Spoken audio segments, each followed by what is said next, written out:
Good day everyone and welcome to my vlog.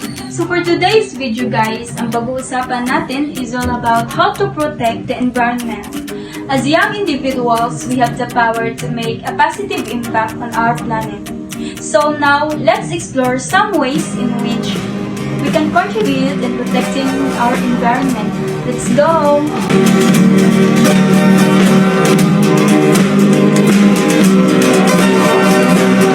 Isa sa mga paraan guys to protect our environment is to conserve energy.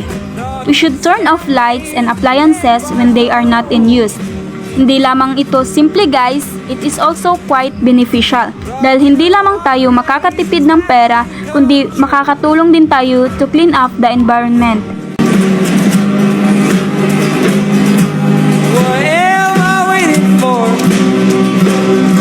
Water conservation is also important in our environment. Sabi nga nila, water is life. Kailangan natin ito to survive. Kung mauubos ang tubig ay maaari tayong mamatay, pati na rin ang mga hayop at mga pananim.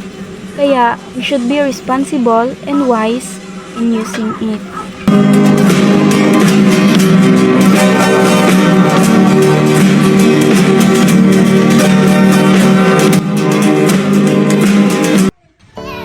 Ngayon naman, nandito tayo sa isang lugar na kung saan makikita nyo, sunog at halos walang mga punong kahoy.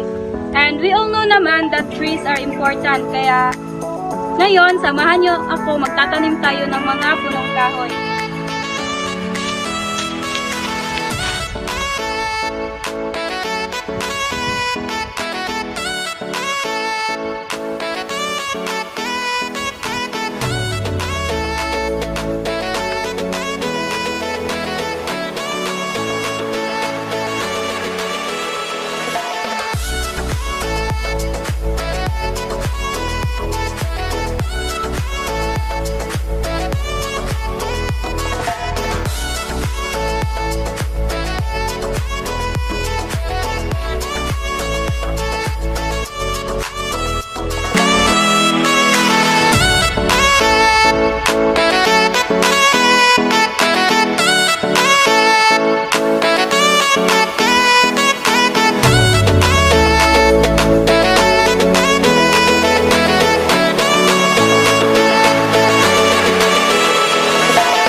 Naalala ko guys, mayroon pala kaming timba na hindi na ginagamit.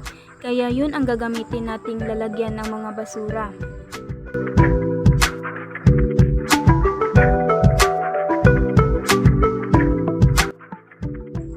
But before that guys, hugasan ko muna to. Para cool.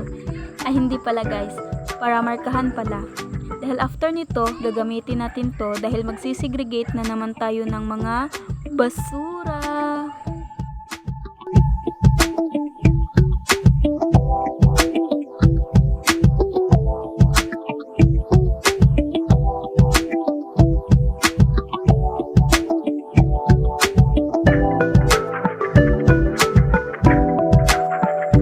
At ito guys, susulatan na natin to ng biodegradable at non-biodegradable para malaman natin kung saan natin ilalagay ang ating mga basura.